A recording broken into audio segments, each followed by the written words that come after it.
Alam naman nating mga Pilipino kung gaano kabagsik ang isang halimaw o aswang. Pero alam nyo ba na ang mga aswang ay nagmula kay Aswang sa sinaunang Bicol? Mula sa lumilipad na halimaw hanggang sa aswang sa dagat. Noong 1960 nang sakupin ng mga Espanyol ang bansang Pilipinas, ay mayroong isang maharlikang pamilya ang namumuno sa bayan ng Bicol. Siya ang Panginoon ng kanilang bayan, na kilala sa tawag na Haring Aswang. Si Aswang ay Panginoon ng mga halimaw sa ibalong sinaunang Bicol. Sinasabi na si Aswang ay kaakit-akit na lalaki. May mahabang buhok, matangkad at matipuno ang pangangatawan. Ngunit sa kabila ng kanyang kakisigan, ay ibinubunyag ng liwanag ng buwan ang tunay niyang anyo na nakakapangilabot na halimaw. May sungay, pangil at paa ng malaking kambing, kagaya sa modernong imahe ng demonyo. Ayon sa alamat, si Aswang ay naninirahan sa bulkan ng Malinaw sa Bicol. Siya rin ang ama ng maraming kalahating halimaw sa ibalong karagatan. May 2 anak si Aswang at ang pangalan ng mga ito ay si Oriol, na kalahating magandang dilag at kalahating higanting ahas. Si Oriol ay may kapangyarihan na mangakit ng kalalakihan at maging sunod-sunuran sa kanya. Ang isa naman ay si Magindara, na kalahating tao at kalahating isda na may makulay na puntot o buntot. Parehong babae ang anak ni Aswang, ngunit magkaiba ang ugali at katangian. Mabagsik at maraha si Oriol, subalit kabaliktaran naman iyon kay Magindara, sapagkat ubod ng mayumi at dalisay ang dumadaloy sa puso nito. Kahit na magkaiba ang katangian ng magkapatid na anak ng hari ng mga aswang, ay magkasundo naman ng dalawa sa lahat ng bagay. Subalit, nagbago ang lahat noong makilala nila ang maginoong binata na si Amante, na parehong nagpatibok sa kanilang puso. Ang pagiging magkaribal ni na Oriol at Magindara sa isang lalaki ay humantong sa malagim na hidwaan. Kaliwat kanan ang bawat pagsagwa ni Amante sa kanyang maliit na bangka patungo sa laot. Madaling araw pa lang ay maaga na siyang pumalaot para manghuli ng mga isda sa ibayong isla. Lumaki si Amante sa kanyang lolo't lola dahil maaga siyang naulila sa kanyang mga magulang. Isang dalubhasang albularyo ang kanyang abuelo at magtatawas naman ang kanyang abuela. Hay nako, napakalamig naman ang panahon ngayon, ani Amante sa kanyang sarili nang makarating siya sa tabing isla.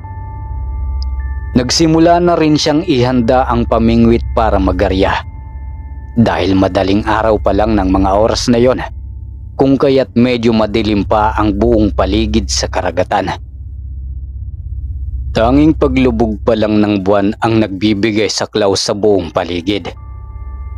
Tahimik na itinapon ni Amante ang pamato sa dagat dahil magsisimula na siyang mamingwit habang kalmado ang panahon.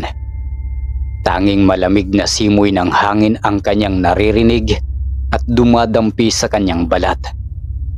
La la la la la, la la la la la, la la la la la la la.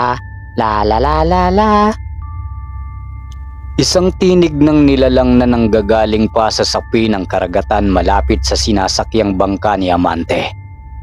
Papalapit ang magiliw na tinig sa bangka hanggang sa makakapit sa katig ang 2 kamay na mayroong makukulay na kaliskis. Magandang umaga sa iyo, Amante. Pagbati ng isang marikit na nilalang sa mandaragat na binata. Magandang araw din sa iyo, Magindara. Tugon naman ni Amante. Bakit ang tagal mo, Amante? Kanina pa kita hinihintay. Pasensya ka na. Naghanda pa kasi ako ng agahan bago pumalaot. Si Magindara ay mahigit 1 buwan ng kaibigan ni Amante. Nakilala niya ito noong mapadpad siya sa ibayong isla. Noong makilala niya ang magandang Serena sa pusod ng karagatan, ay naging matalik silang magkaibigan hanggang sa magkaroon sila ng malalim na ugnayan. Kahit saang sulok ng karagatan pumunta si Amante, madalas siyang sinusundan ni Magindara at halos matagal niya itong nakakasama sa laot. Lingid sa kaalaman ng binata, ay may lihim na pala siyang minamahal ng kaibigang Serena. Hindi na rin siya nahihirapan mamingwit ng mga isda dahil tinutulungan siya ni Magindara. Imbis na igugol niya ang oras sa pangingisda, ay inilalaan na lang niya ang oras na kasama ang magandang nilalang sa karagatan. Magindara, malapit nang sumikat ang araw. Siguro kailangan ko nang bumalik sa amin.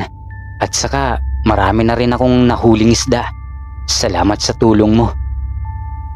Sige, Amante, bukas ulit magkita tayo. Mag-iingat ka sa pag-uwi.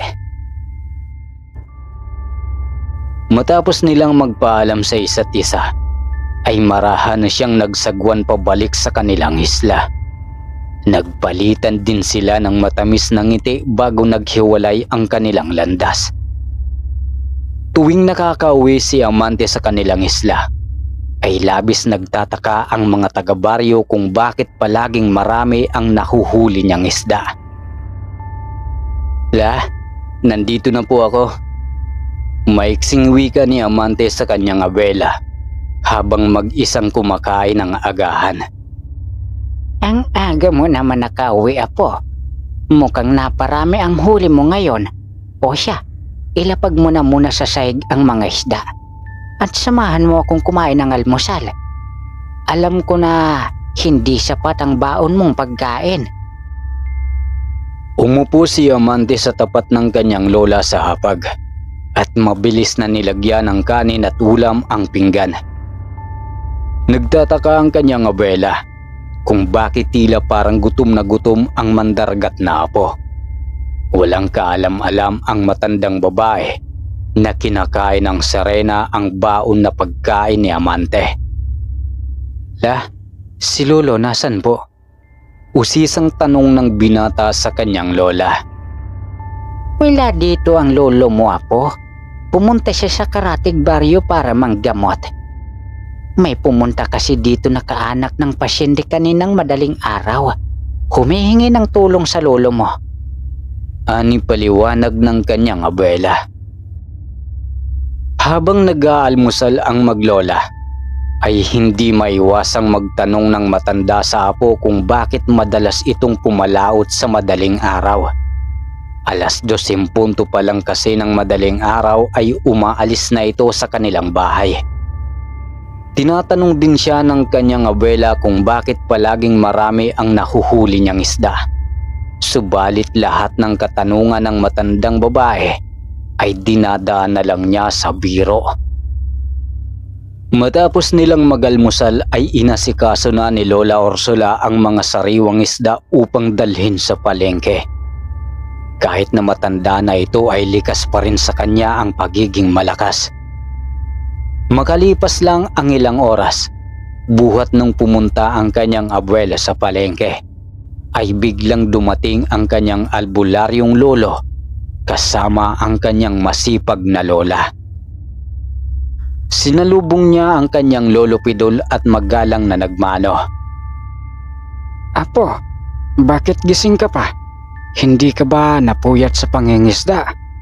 Ikaw lang yata ang mandaragat na umaalis ng 2:00 ng madaling araw. Nagdududa na talaga ako sa iyo, Apo. Siguro may kinakatagpo ka sa laot. Tama ba ako, Apo? Ikaw talaga, lolo. Ang hilig mo magpatawa. Iniisip mo siguro lo na may kinakatagpo akong babae sa laot. Sino namang baliw na babae ang tutungo sa madilim na karagatan? Ursula, magluto ka na ng pananghalian. Kakausapin ko lang ang ating apo. Akala siguro ni Amante maluloko niya ako. Tumango lang si Lola Ursula sa utos ng kanyang asawa. Batid niyang kukumprontahin nito ang kanilang apo. Nang tumungo sa kusina ang matandang babae para magluto, ay pinaupo ni Lolo Pidol ang kanyang apo upang kausapin ng masinsinan. Apo, makinig kang mabuti sa akin. Palagi kitang pinagsasabihan na iwasan mong pumalaot sa madaling araw. Iwasan mo ring mangisda sa ikalawang ibayong isla.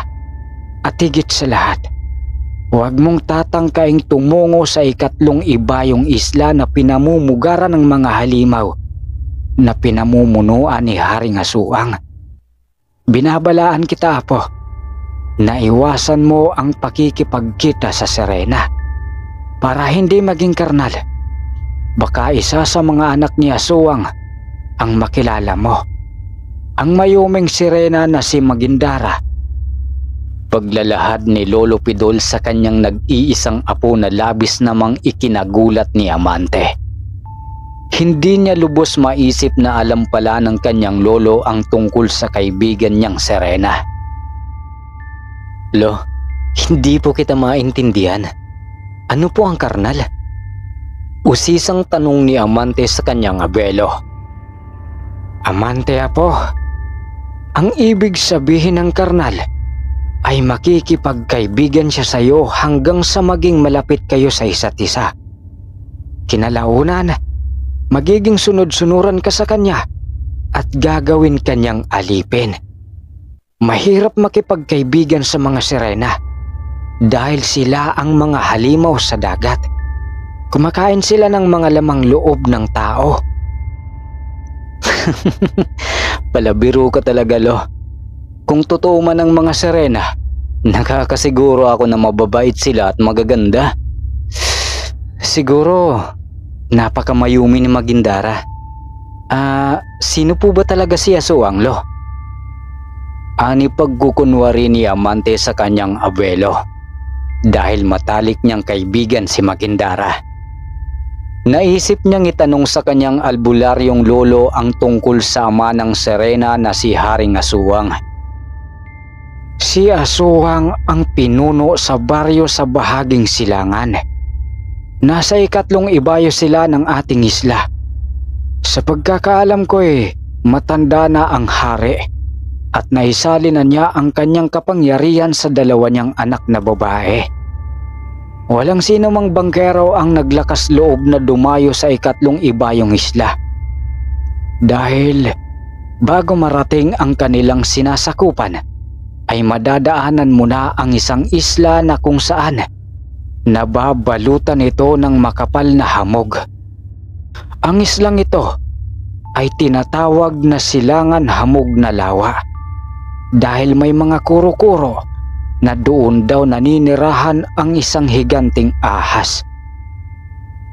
Pagpaliwanag ni Lolo Pidol. Saan nyo naman po nalaman ang tungkol sa bagay na ito, Lo? Nagtatakang tanong ni Amante. Amante, Apo, napakarami mo namang tanong. Sinabi ko lang ito sa iyo para ibigyan ka ng babala. Natatakot kasi ako na baka may mangyari sa iyong masama. Huwag mo na rin tangkain pumalaot bukas ng madaling araw dahil batid kong masama ang panahon.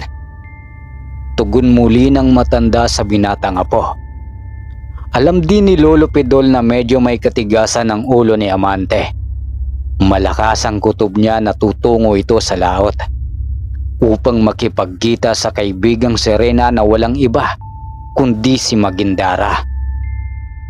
Sa puntong iyon, isang itim na kapirasong tela ang dinukot ng matandang albularyo sa kanyang bulsa para ibigay sa kanyang mandaragat na apo. Lo, ano po ang bagay na ito? Usisang tanong ni Amante. Apo, Nakapaloob sa itim na tela na hawak mo ang mutya ng matandang ahas. Ang mutya ng trabungko. Minana ko pa ang mutya sa aking ama. Marahil ay panahon na para ibigay ko yan sa'yo. Taos puso kong inihahandog sa'yo ang mutya ng ahas. Ingatan mo ang batong yan at ituring mong karugtong ng iyong buhay. Pero lo, pamana po ito sa'yo ng iyong ama. Bakit niyo po ibinibigay sa akin? Nagtatakang tanong ni Amante sa kanyang abuelo. Matanda na ako, Amante. Kaya kailangan ko na itong ipagkaloob sa iyo. Ikaw ang karapat-dapat na magmana ng mutya dahil busilak ang iyong puso. Malakas din ang iyong pangangatawan. Iyan lang ang magandang bagay na pamana ko bago ako mamatay. Maging mabuti kang tao sa hinaharap at ipagpatuloy ang aking sinimulan.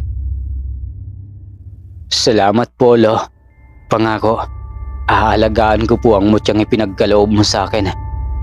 Gagamitin ko ito sa mabuti at pipilitin ko maging isang magaling na manggagamot. Salamat po talaga, Lolo. Matapos ang masinsinan nilang pag-uusap, ay nagsalimbaya sa kanilang pandinig ang malakas na tawag ni Lola Orsola.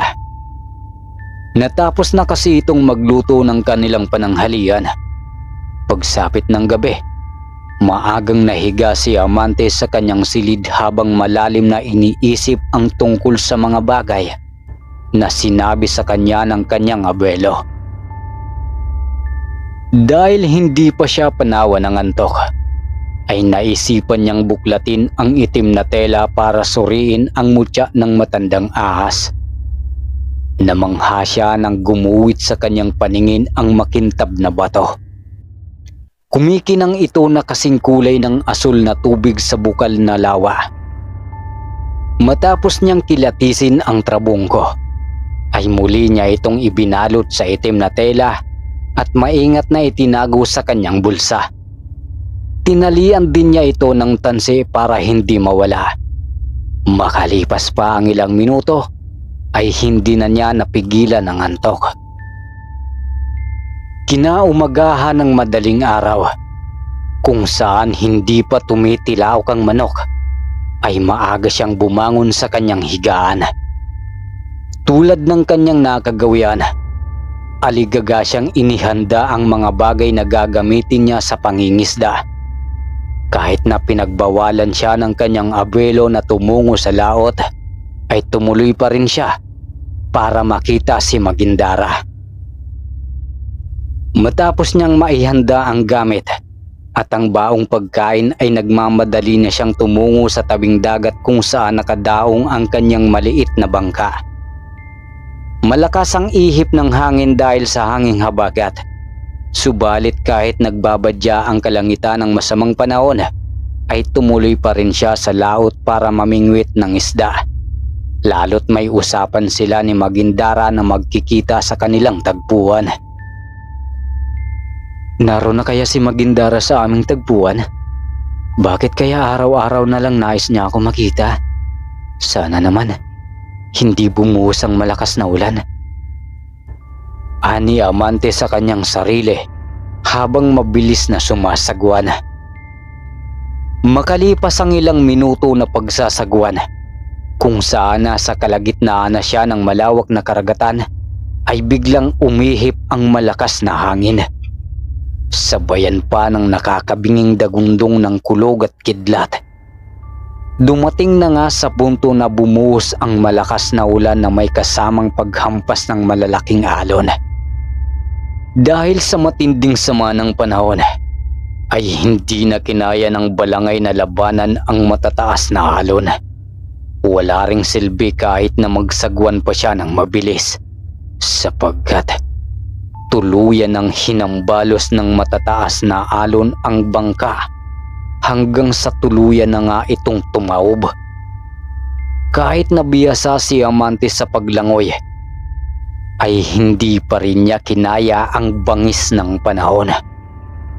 Habang hinahagupit siya ng malakas na hangin, ay patuloy siyang tinatangay ng agos sa hindi malamang direksyon hanggang sa mawalan siya ng malay. Maliwanag na ang sikat ng araw nang kumalma ang masamang panahon. Wala na rin ang malakas na bugso ng hangin dulot ng hanging habagat. Gayunpaman, nanatili pa rin na walang malay si Amante habang nakahandusay sa malawak na batuan sa isang mahamog na isla. Mula sa kinasasadlakan ni Amante sa tabing isla, ay may 2 pares na paa ang mahinang naglalakad palapit sa kanya. Nang makalapit ito sa walang malay na binatang mandaragat, ay pinatakan niya ng tubig ang bibig ni Amante. Nagmumula ang malinis na likido sa isang pulang palayok na gawa sa putik. Ilang saglit pa'y nagkaroon na ng malay si Amante. Dahan-dahan niyang iminulat ang kanyang mga mata at gumuwit sa kanyang paningin ang isang maladiwatang babae habang nakapatong ang kanyang ulo sa mga hita nito. Marahan siyang naupo at pinasadahan ng tingin ang buong paligid. Nandito ka ngayon sa isla ng silangang hamog na lawa. Ito ang aking paraiso, kaya huwag kang matakot. Sino ka? At ano ang pangalan mo, binata?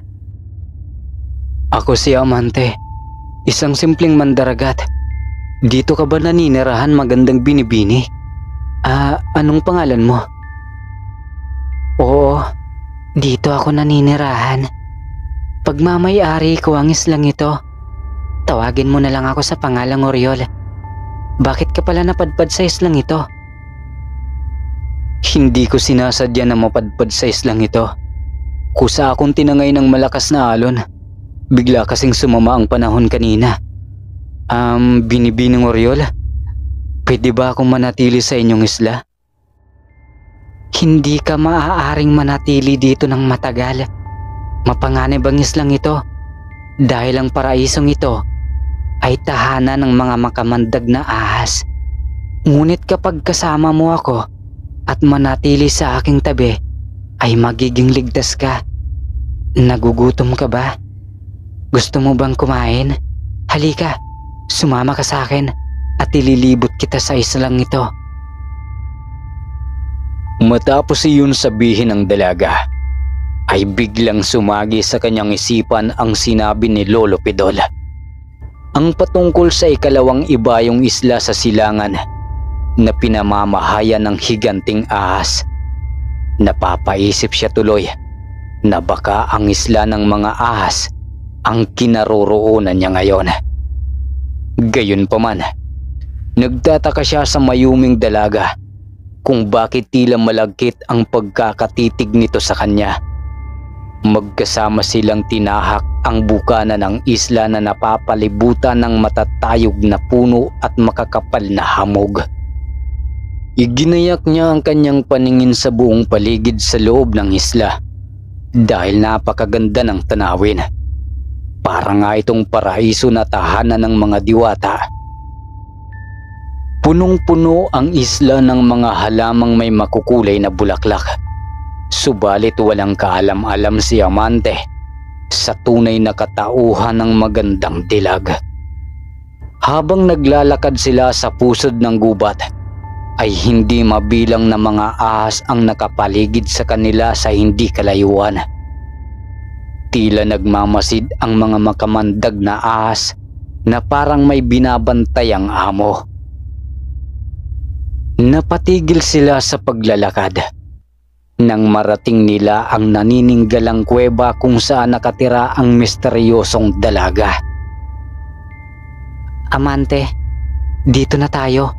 Ang malaking kuweba na nakikita mo ang aking tirahan kasama ang mga alaga ko.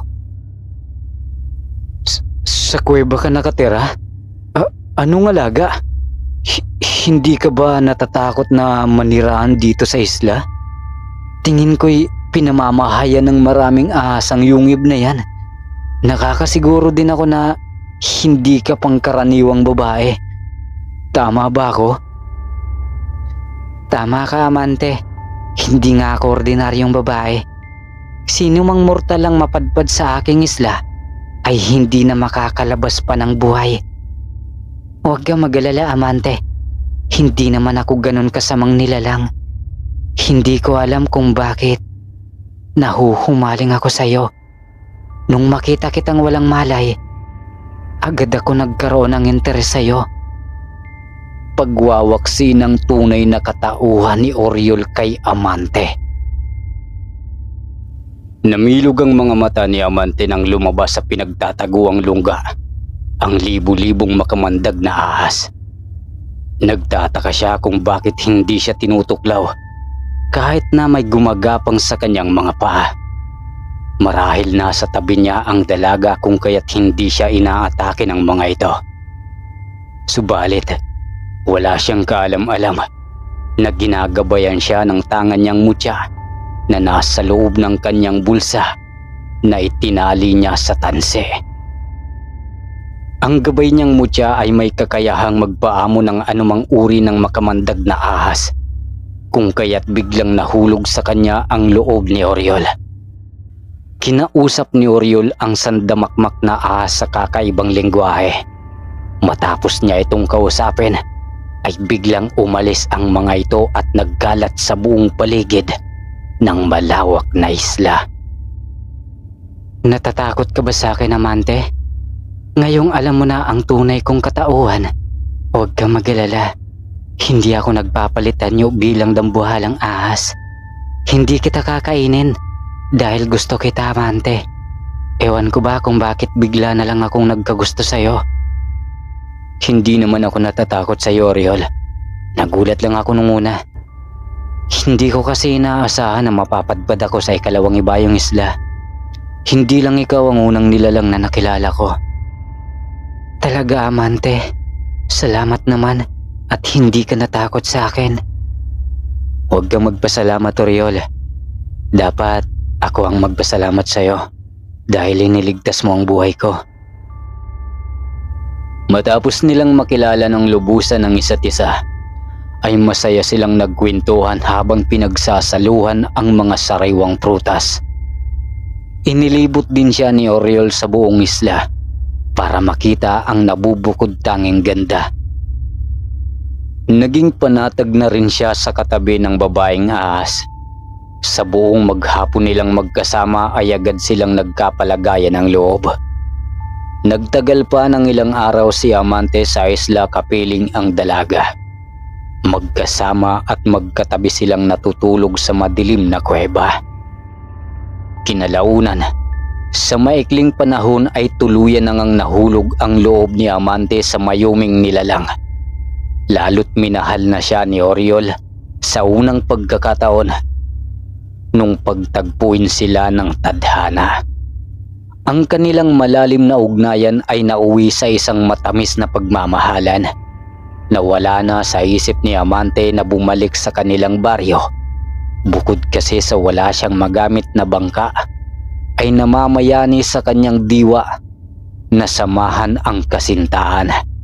Ayaw niyang maghiwalay ang kanilang landas ni Oriol. At higit sa lahat, unti-unti na rin niyang nakakalimutan si Magindara. Samantala, sa isang madilim at malawak na karagatan, may isang babaeng nilalang na malungkot ang mapungay na mga mata at punong-puno ng pighati ang puso habang nakatanaw sa malayo. Umaasya siya na muling makakapiling ang binata na matagal na niyang minamahal na walang iba kundi si Amante. Wala siyang kaalam-alam sa nangyaring trahedya sa binatang mandaragat. At ang masakla pa sa mga nangyari ay magiging kahati niya ang kanyang kapatid sa puso ni Amante. Tuwing sumasapit ang madaling araw, ay patuloy na umaasa si Magindara na masilayan at mahawakan ang kanyang matalik na kaibigan. Subalit, walang Amante ang dumating at nabigo siyang makita ito. Ano kayang nangyari kay Amante? Matagal na siyang hindi pumapalaot. Namimiss ko na siya. Ani ni Magindara sa kanyang sarili. Samantala, walang hanggang kaligayahan ang nadarama ni Oriol sa piling ni Amante. Kahit mahigit 2 linggo pa lang silang magkasama ay naisipan ng ipakilala ng babaeng ahas ang binata sa kanyang ama. Nais niyang maging kabiyak ang mortal na mandaragat.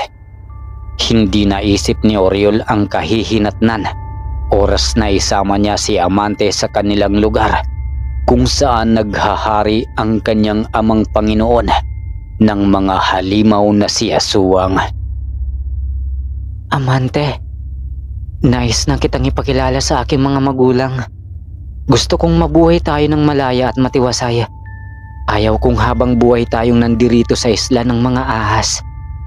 Hihingi ako ng basbas sa aking ama para maging ganap na tayong mag-asawa. Alam kong mauunawaan din ako ni ama na umibig ako sa isang lalaking hindi naman namin kauri. Talaga? Mahal na mahal din kita, Oriol. Nung una pa lang kitang nakita, ay agad nahulog ang loob ko sa'yo. Ni minsan, hindi ako nakaramdam ng takot. Handa akong makilala ang iyong mga magulang at kalahi, alang-alang sa ating pagmamahalan. Salamat, Amante, dahil tinatanggap mo ako kahit magkaiba ang ating pinagmulan. Mahal na mahal din kita. Handa akong mamatay, maprotektahan ka lang. Mahal, paano pala tayo makakatawid sa islang ito patungo sa inyong baryo? Usisang tanong ni Amante. Madali lang makapunta sa ikatlong ibayong isla gamit ang aking abilidad. Ang kailangan ko lang gawin ay magpalit anyo bilang halimaw. Ngunit hindi ako makakapayag na makita mo ang tunay kong anyo, Amante. May balsang kawayan sa dulo ng islang ito na maaari nating gamitin patungo roon. Handa ka na ba, Amante? Oo, handa na ako, mahal. Hindi na nga nagsayang ng panahon ang magkasintahan patungo sa dulo ng isla kung saan naroon ang balsang kawayan. Nang makarating sila sa dulo ng isla ay kaagad silang sumampa sa malaking balsa. Ngunit nagtaka ang binata kung paano nila magagamit ang balsa dahil iisa lang ang sagwan at gawa pa ito sa mahabang butong. Sa puntong iyon, walang nagawa ang babaeng ahas kundi magpalit anyo upang mabilis silang makarating sa pangatlong ibayong isla. Laking gulat na lamang ni Amante nang hubarin ni Oriol ang suot niyang mahabang damit at tahimik na lumusong sa dagat. Sa ilalim na rin siya ng tubig nagpalit anyo para hindi makita ng kanyang kasintahan. Nabulalas na lang si Amante nang mabilis na tumakbo ang balsang kawayan sa direksyon ng kanilang paroroonan. Mahigpit siyang humawak sa balsa at hindi na niya kailangang gumamit ng sagwan.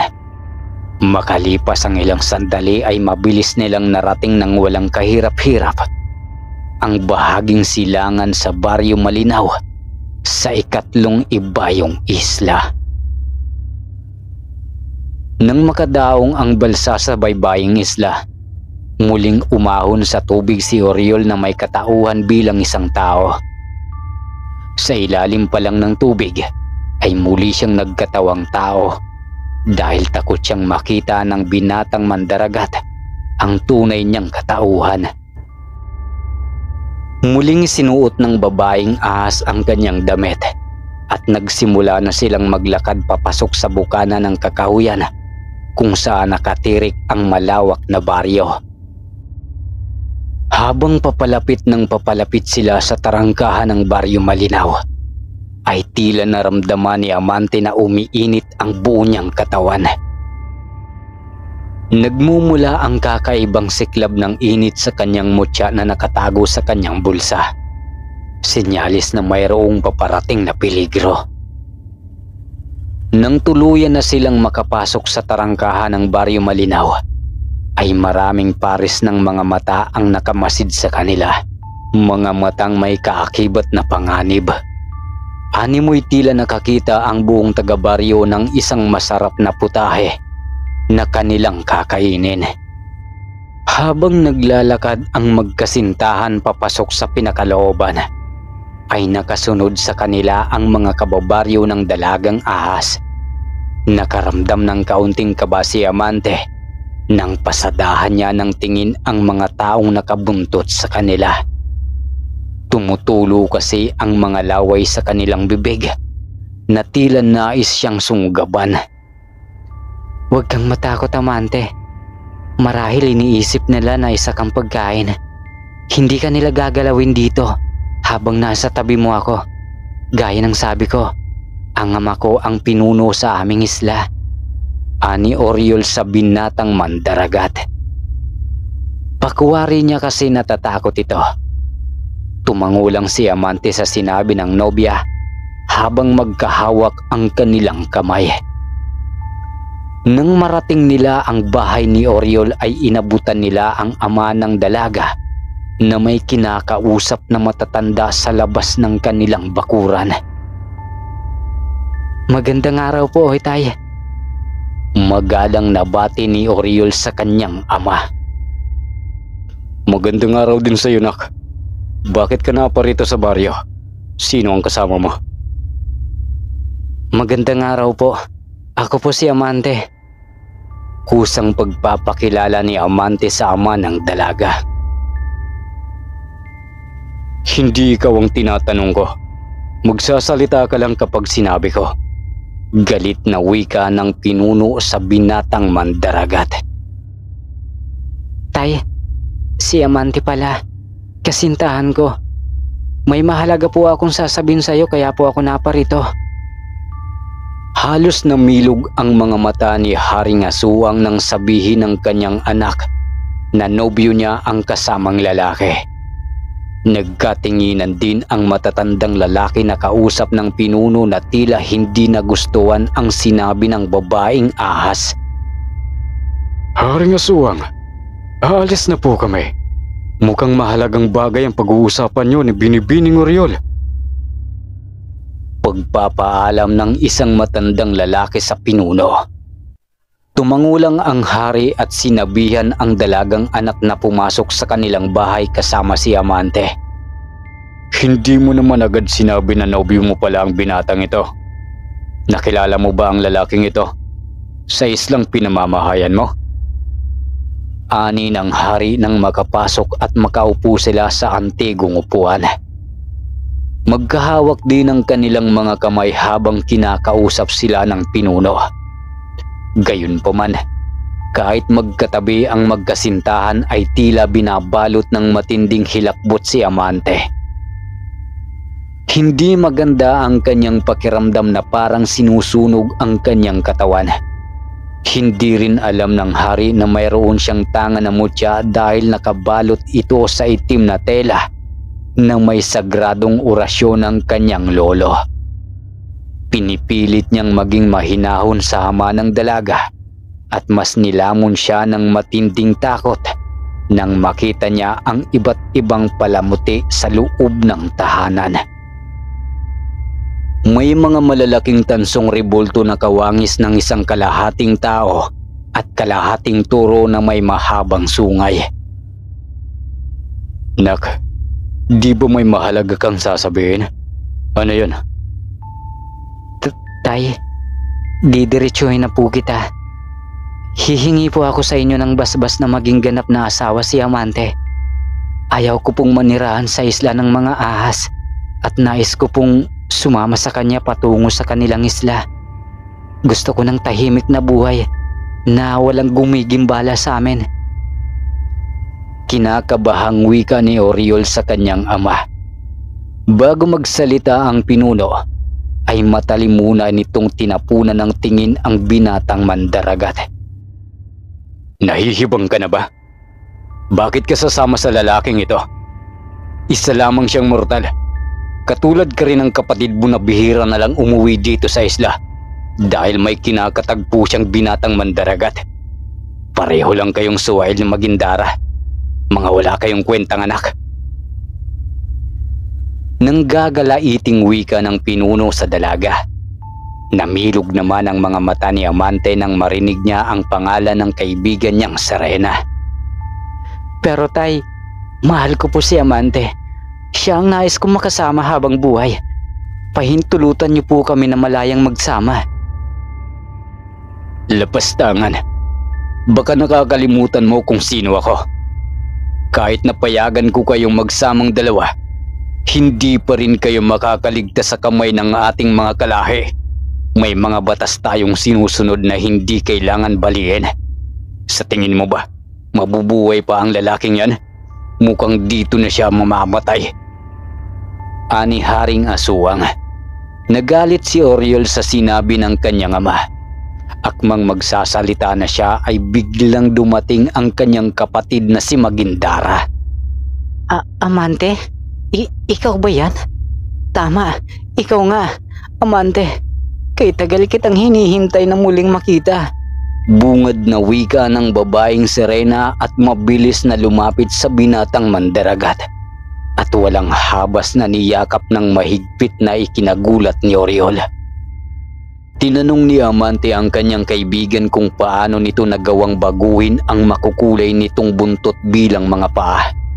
Batid niyang si Magindara ang tinutukoy na kapatid ng kanyang nobya. Tila walang naririnig ang dalagang Serena sa sinabi ng binata. Patuloy lamang niyang niyakap si Amante habang umaagos ang malakristal na luha. Bakit mo niyayakap si Amante? Magindara, magkakilala ba kayong dalawa? Matagal na kaming magkakilala ni Amante. Ate Oriol, matalik kong kaibigan si Amante. Matagal na pala kayong magkaibigan? Pero patawad kapatid, nabihag ko na ang puso ni Amante. Pagmamay-ari ko na ang lalaking hinahagkan mo. Kaya pakiusap, lumayo ka sa kanya. Talaga? Nabihag mo na ang puso ni Amante? Baka naman nilason mo lang ang isipan niya. Matagal na kaming magkakilala ni Amante at siya ang lalaking iniibig ko. Hindi alam ni Amante ang kanyang gagawin.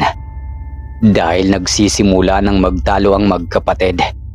Hindi niya sukat akalain na sasabihin ni Magindara na matagal na pala siya nitong minamahal. Napatigil ang bangayan ng magkapatid nang sumigaw ng malakas si Haring Aswang. Punyeta! Isang lalaking mortal na pinag-aawayan niyo upang matahimik kayong magkapatid. Buburahin ko sa inyong landas ang binatang ito. Wala kayong kwentang mga anak. Dapat kayong parusahan. Galit na wika ng hari ng mga halimaw. Tinawag ni Haring Aswang ang mga alipores na nagmamatsyag sa labas ng kanilang bakuran para hulihin at ikulong si Amante. Nagalit naman sina Oriol at Magindara sa balak gawin sa binata. Kaya't pinigilan nila ang matatandang kalalakihan, dahilan para mas lalong magalit ang hari. Pati silang dalawa ay nagawang ipakulong ng sariling ama bilang parusa. Dinala sa kulungan na gawa sa matibay na kahoy si Amante, habang magkahiwalay namang ikinulong sa magkaibang selda sina Oriol at Magindara. Itinali din ng matatandang aswang ang kamay ng dalagang ahas para hindi makawala, lalo't alam nilang makapangyarihan itong nilalang oras na mag-anyong halimaw. Binata, sa tingin mo ba magiging ligtas ka? Porket kasintahan mo ang aking anak. Mamayang gabi, kapag sumibol ang bilog na buwan, ay ipapakain kita sa mga alagad ko. Gagawin kitang panlaman sa kanilang tiyan. Ani Haring Aswang sa nakabilanggong binata. Haring Aswang, bakit hindi muna natin siya paglaruan bago kainin? Mas maiging pakawalan natin ang binatang ito pagsapit ng hating gabi. Tutugisin namin siya habang tumatakas sa ating isla. Suwestyon ng isang alipores ni Haring Aswang na nagsisilbing kanang kamay. Mukhang maganda ang naisip mo, Tandang Mario. Sige, Sumasang-ayon ako sa hiling mo. Paglaruan niyo ang lalaking ito bago kainin. Tugon muli ng hari.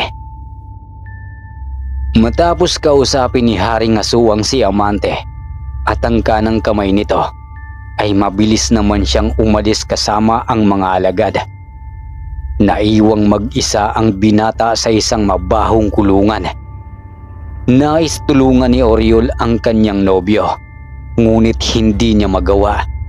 Nakatali kasi ang kanyang mga kamay at paa ng isang makapal na kadena, habang si Magindara na may walang tigil sa kakaiyak. Narinig kasi niya ang balak gawin ng kanyang ama sa kaibigang binata. Isa sa mga katangian niya ang magkaroon ng malakas na pandinig. Bagamat hindi siya nagawang ikadena ng kanyang ama, sapagkat hindi naman siya ganon kalakas. Sumapit ang kasagsagan ng gabi kung saan bilog na bilog ang kahil na buwan sa kalangitan na nagbibigay tanglaw sa buong paligid sa madilim na bahaging silangan ng Baryo Malinaw. Ay may mga taong nagkukubli sa dilim na unti-unti nang nagpapalit anyo bilang mga halimaw. Sa pagsibol ng maliwanag na buwan, ay magkakasunod na mga alulong ang nagsilipana sa katahimikan ng gabi. Lahat ng mga tao sa baryo ay dahan-dahan ang iwinawaksi ang tunay na kaanyuan kapag nasisinaga ng liwanag ng buwan. Iba't ibang saling lahi ng mga halimaw ang naninirahan sa silangan ng Baryo Malinaw. Mayroong mga bangkilan, gabunan, kubot, manananggal at alan. Sila'y mga angkana ng gagaling sa mga ninuno ni Haring Aswang. Samantala, hindi naman mapakali si Amante sa kanyang naririnig na tila nagiging karimari-marim ang pagtangis ng mga halimaw na nagsasalimbaya sa kanyang pandinig. Walang tigil din ang pagsiklab ng kakaibang init sa tangan niyang mutya ng ahas. Dumating sa punto na tila gumagapang sa buo niyang katawan ang kakaibang init na may kasamang enerhiya na nagbibigay ng pambihirang lakas sa kanyang katawan. Dahil sa kakaibang pakiramdam, lalo't dama niya ang nag-uumapaw na aura, ay naisipan niyang gibain ang hawla gamit ang pisikal niyang lakas. Sinubukan ni Amante na sirain ang nakakandadong pinto na gawa sa makapal na tabla. Nang tadyakan niya ang matibay na pinto sa hawla ay laking gulat niya nang masira ito. Para lang kasing bukbukin na kahoy ang dahon ng pinto dahil mabilis niya lang itong nagiba. Hindi na siya nagsayang pa ng oras at mabilis na lumabas sa kulungan. Balak niyang itakas sina Oriol at Magindara. Subalit nang makalabas siya ng kulungan, ay agad siyang sinalubong ng ilang dambuhalang itim na aso. Nanlilisik ang kanilang mga mata at matutulis ang mga kuko at ngipin. Gayunpaman, hindi siya nagpatinag sa mga itim na aso. Inihanda niya ang kanyang sarili sa nagbabadyang pagsalakay ng mga halimaw. Nang susunggaban na siya ng mga ito, ay walang alinlangan niyang hinarap ang kalaban. Bawat dambuhalang aso na umaatake sa kanya ay walang habas niyang sinusuntok at sinisipa. Pakiwari niya'y ginagabayan siya ng mutya. Bukod kasi sa pisikal niyang lakas, nagbago na rin ang kanyang bilis. Lahat ng atake ng mga aswang ay kanyang naiiwasan. Bawat itim na aso na kanyang nahahawakan ay walang awa niyang pinipilipit ang leeg. Ngunit hindi lang mga asbo ang kanyang nakalaban.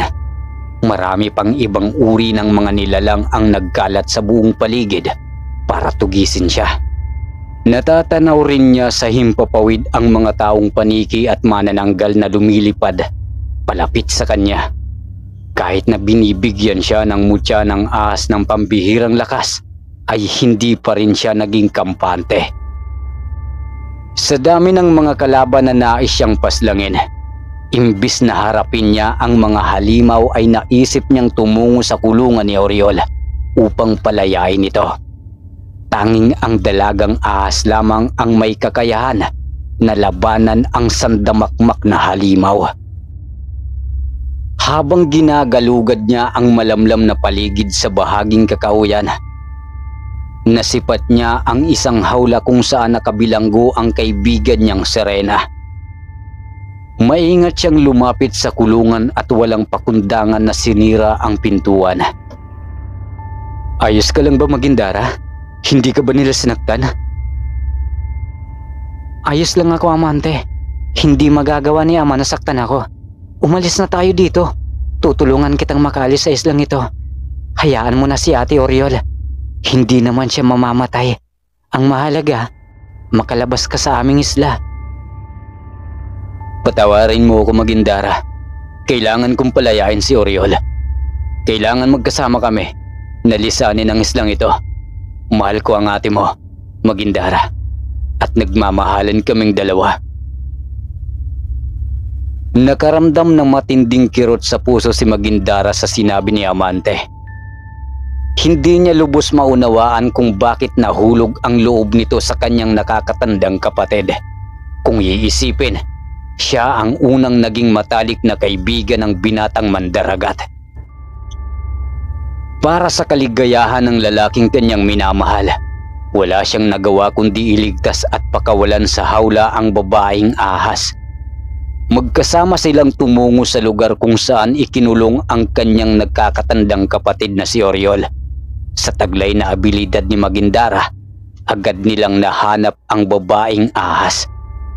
Sinira ni Amante ang kulungan ng kanyang nobya.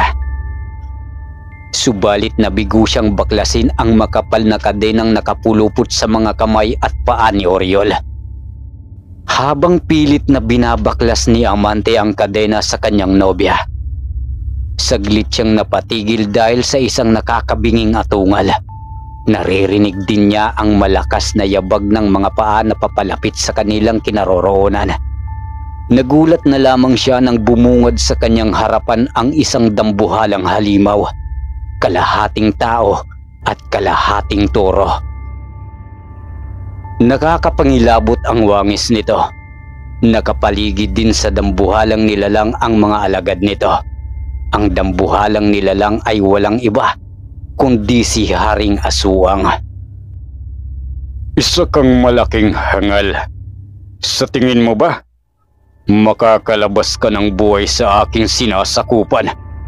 Ako mismo ang papatay sa'yo. Ipapalasap ko sa'yo ang masakit na kamatayan. Ama, hindi ako makakapayag na patayin mo si Amante. Oras na galawin mo ang lalaking ito, hindi ako magdadalawang isip na patayin ka. Ako? Papatayin mo? Wala kang sapat na lakas na labanan ako. Wala ka sa karagatan, Magindara. Dahil sa pagsuway mo sa akin, hindi na kita muling pahihintulutan na tumungo sa karagatan. Ikukulong kita sa mahabang panahon dito sa isla.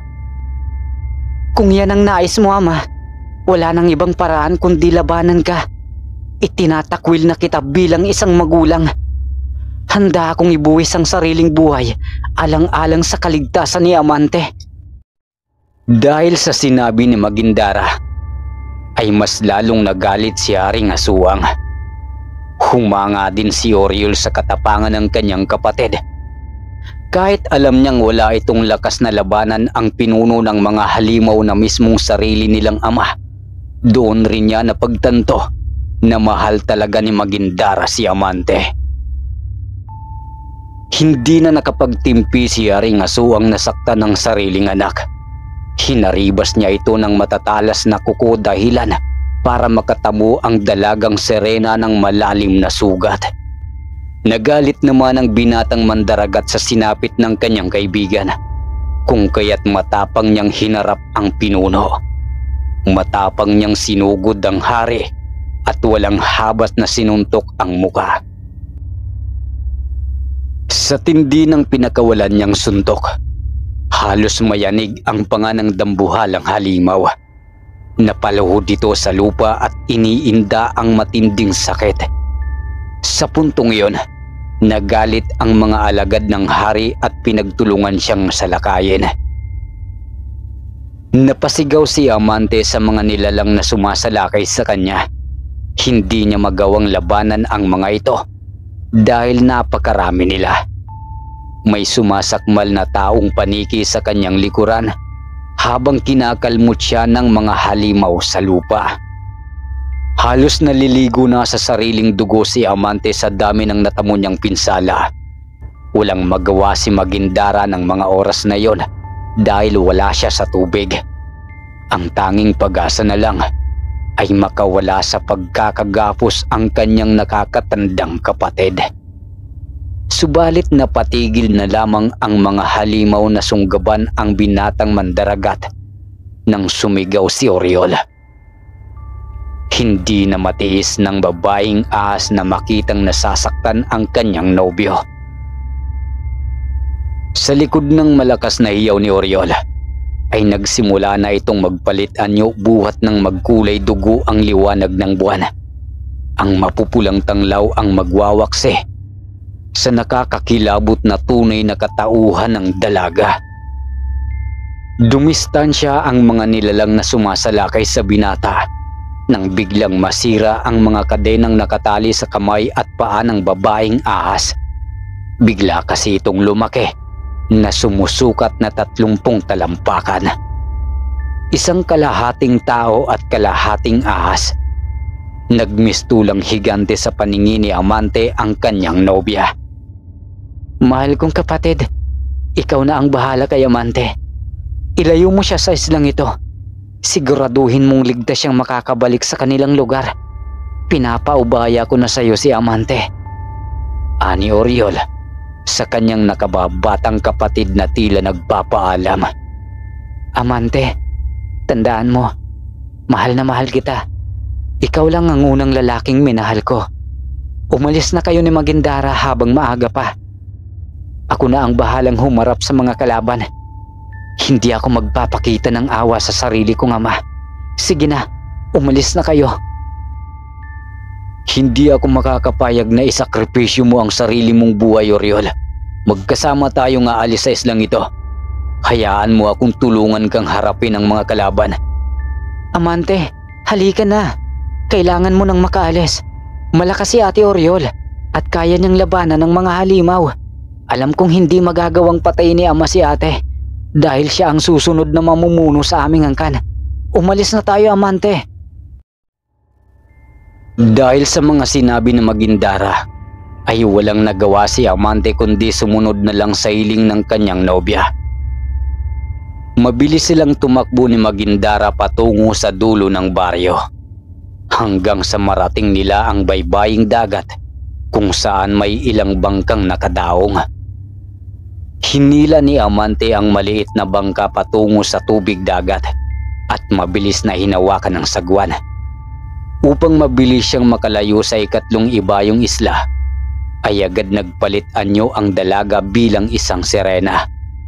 Lumangoy siya ng mabilis habang tinutulak ang bangka. Nang makarating sila sa pusod ng karagatan, ay biglang nagpaalam sa kanya si Magindara. Amante, hindi na kita masasamahan pa sa inyo. Kailangan kong bumalik sa aming isla para tulungan si Ate. Huwag ka mag-alala sa amin dahil hindi naman kami mamamatay. Ikaw lang ang nais nilang patayin. Tingnan mo ang mga sugat ko. Kusa siyang gumagaling kapag nasa tubig ako. Alam ni Ama ang abilidad ko kaya nagawa niya akong saktan. Maraming salamat, Magindara. Napakabuti mong kaibigan. Umaasa ako na muli tayong magkikita sa dating tagpuan. Pakisabi na lang sa ate mo, mahal na mahal ko siya. At mahal din kita, Magindara, bilang isang matalik na kaibigan. Tumangulang ang sirena sa sinabi ni Amante at mabilis siyang sumisid sa kailaliman ng karagatan. Nang makaalis si Magindara, mabilis siyang nagsagwan pabalik sa kanilang isla. Paniguradong sermon ang aabutin niya sa kanyang lolo't lola. Nagpapasalamat siya sa Panginoon dahil ligtas siyang nakauwi sa kanilang baryo sa tulong ng kaibigang Serena. Makalipas ang ilang araw, ay muli siyang pumalaot para manghuli ng mga isda. Umaasa pa rin siya na makikita si Magindara sa kanilang dating tagpuan. Ngunit, nabigo siyang makita ito. Tanggap na rin niya na hindi sila maaaring magkatuluyan ni Oriol sapagkat magkaiba ang mundo nilang ginagalawan. Malaki ang obligasyong nakaatang sa balikat ng babaeng ahas. Lalo't ito ang susunod na pinuno sa makabagong henerasyon. Sa mahigit isang buwan na pamamalaot ni Amante, ay hindi na muling nagpakita si Magindara.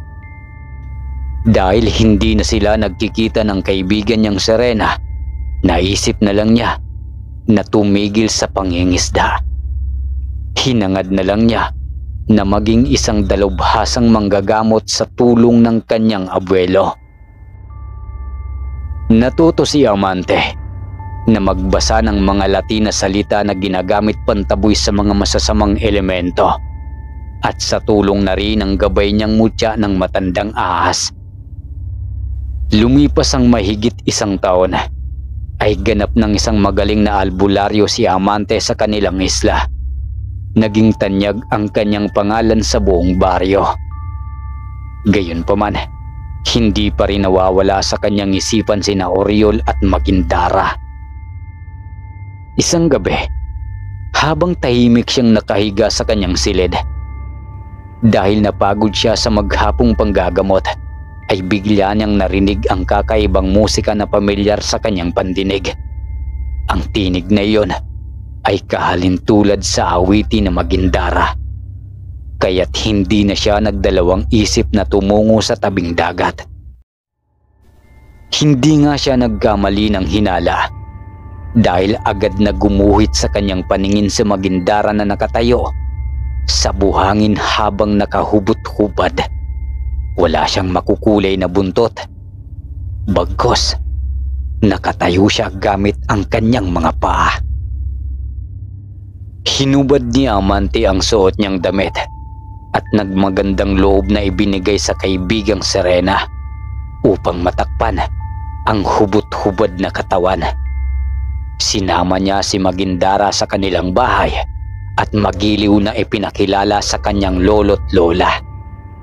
Alam din ng kanyang abuelo na isang Serena ang kasama niyang babae. Sabi ni Magindara kay Amante, nabuhay pa ang kanyang nakakatandang kapatid at ito na ang namumuno sa kanilang isla. Kinalaunan, napapadalas na ang pagbisita ni Magindara sa binatang mandaragat. Nagsimula na ulit pumalaot si Amante kasama ang kaibigang Serena. Masaya silang naliligo sa malalim na karagatan at makalipas ang ilang buwan na palagi silang magkasama, ay hindi niya namamalayan na nahuhulog na pala ang loob kay Magindara.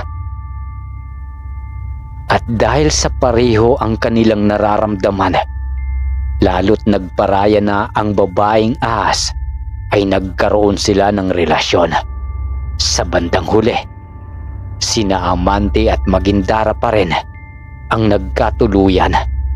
Nagsama sila sa iisang bubong at nagkaroon ng isang anak na babae, isang kalahating tao at kalahating isda. At pinangalanan nila itong Sabrina.